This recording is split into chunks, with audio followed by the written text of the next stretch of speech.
Hey guys, welcome back to Just a Geek in the Garage. What you see in front of you here is a much anticipated tool that I'm a bit late to the game on. This thing came out maybe a few weeks ago or so. There's been, a ton of videos on YouTube from, Last Best Tool to Tyler's Tools and kind of everybody in between. When this came out, it was very, very hard to get. The only place that I could find it was Acme Tools, but you'd have to pay extra for shipping. I don't know about you guys, I'm willing to buy a new tool when it first comes out to try it out, but because I'm using my own money and I'm not, sponsored by anybody and no one's sending me anything for free, I, prefer to not overpay if I can avoid it. I did kind of the same thing with Knipex. I waited a little bit versus, just buying it on Amazon for the inflated prices. So right now, you actually can get this on Amazon for about $16.99, which is the normal retail price. However, at least as of this recording, which is September 12th, 2025 right now, you'd have to wait until about October 3rd or so before you get it in the mail. I ordered this probably about a week, 2 weeks ago, so it took a little while for me to get it.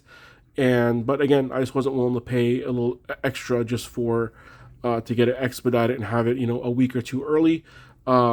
And I know some of you guys are, and there's definitely nothing wrong with that. I know I've done that with other products in the past. But something like this, because I have so many different screwdrivers, I figured, I'm willing to wait a little bit. And it gave me some time to kind of watch some other people's videos to see, if it was worth it or not. I have quite a few Klein tools. I really do like their flip sockets and, some of their handles, stuff like that. For me, a lot of Klein tools are kind of hit or miss. Sometimes they're really, really good. Sometimes, they're kind of a pass. But this guy, it seems like everyone's giving it rave reviews, and honestly, I think it's warranted for something like this. So it's a great little tool. It borrows a lot of things from other brands, as you guys have seen. Most people online have been comparing this to Vessel. What I think it actually compares closer to personally is these annex tools. And if you kind of look at it, I know Doc on his station or on his channel, he was talking about the different ratios and he went, really into depth on it. And it's a great watch. If you guys haven't seen it, I would definitely, check it out. But he's definitely not wrong as far as, how it fits in the hand and the fact that your fingers kind of line up perfectly right here on there.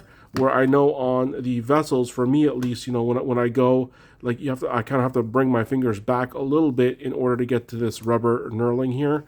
Where with the Annex, when I first got it, that was kind of the first thing I noticed is that your fingers kind of perfectly line up right here. This one happens to be a ratcheting one, so it's kind of perfect for the fact that your fingers are here because you don't have to kind of bend them too far back to get to where you are. So I'm not sure, and I haven't heard who manufacture this for Klein, if it's actually Klein in Japan.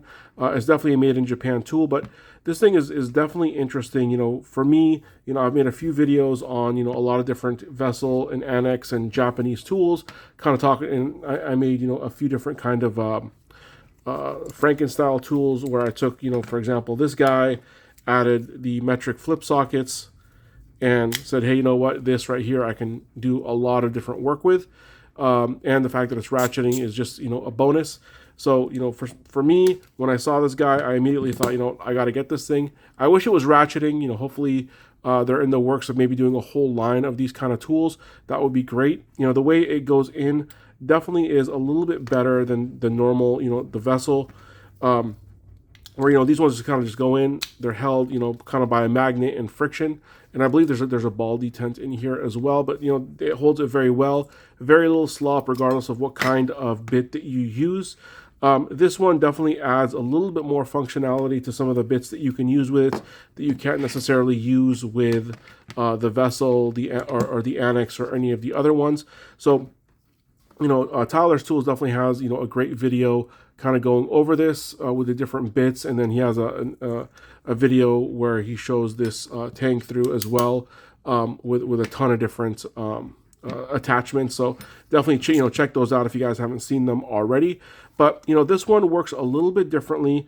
Where with the other ones, it's just basically it's kind of pressure in and out. There's nothing you have to press or anything like that to get the bits in and out. This one, once the bit is inside, it's not going anywhere. It's held very, very tightly. Very, very minimal play on this. A little bit of play in and out, but almost no play side to side, which is very, very nice. you just, you know, push this thing back and then the bit comes right out. The bit that it comes with is just, you know, it's a Phillips number 2. I believe this is the JIS standard from Japan, and it gives you a 8mm slotted on this end as well. But you know, I'm not going to go over a ton of different options because, again, every video out there has kind of gone through that. But I just kind of just do some notable mentions. You know, the first one is going to be, you know, again, you know, I mean, it's great that obviously the Klein flip sockets work in here just perfectly. And the nice thing is, you just saw right there, you just have to push it in. You don't have to actually push this when you're putting in the bit, only when you're taking out the bit. And, you know, this thing's very, very solid when you have this, you know, in here. So for example, if I don't need a ratcheting screwdriver like this Annex one, you know, this one would be kind of a great secondary one to go with for my flip sockets and things like that. You know, it's designed to fit smaller bits. Like, for example, I have this little impact bit right here that fits in. I have kind of like a little mid-length screwdriver, not quite as stubby. And then obviously, you know, pretty much any bit that has a 1/4 inch shank is going to work, whether it's this kind of the Japanese style right here that has a little bit longer back end, or kind of the more American style here. So you can, you know, put something like this where you can just put, you know, any kind of bit that you want in there. If you have these little kind of nut drivers, the nut drivers work really, really well.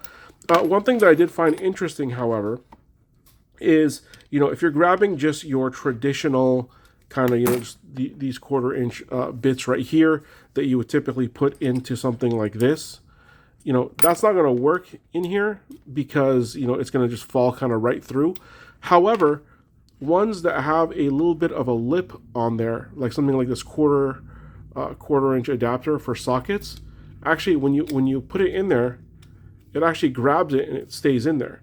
So if you have something bigger like this, like maybe a bigger Allen, a bigger Torx, or this 1/4 inch adapter where it has a lip that goes right over here, it actually works in this, which is pretty interesting, versus, you know, something like this where there is no lip and it's kind of smooth, is not going to work. So again, just kind of want to make a quick video about this. You know, I'll put a link in the description for the Amazon listing, at least as of today.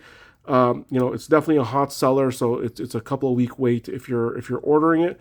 But I think it's worth the wait. $16.99, great deal. You know, some of these other ones you can get for a little bit cheaper.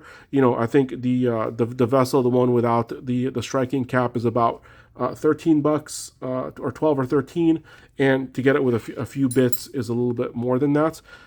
So, you know, I know some of the videos say this one is cheaper, and it is. It's definitely cheaper than the one with the striking cap, but it's about the same price, if not a little bit more expensive than the ones without the striking cap. So just kind of depends on personal preference. Again, I think it's going to work for pretty much any size hands that, you know, that you have, whether you have smaller hands, bigger hands, because you have a lot of kind of gripping area here, especially for more precision work, where this one I think is only going to work kind of for smaller to mid-size hands without you having to kind of, you know, put your fingers up like this. So, you know, tell me, what do you guys think? Are you guys thinking about buying this thing? And also let me know, would you guys, are you guys willing to overpay and pay, say, for example, $22, $23 and get it quicker on eBay or through Acme Tools? Or would you wait until, you know, you can get it for the regular retail price and not, you know, pay more than you should? Thank you guys so much for watching. Please like and subscribe.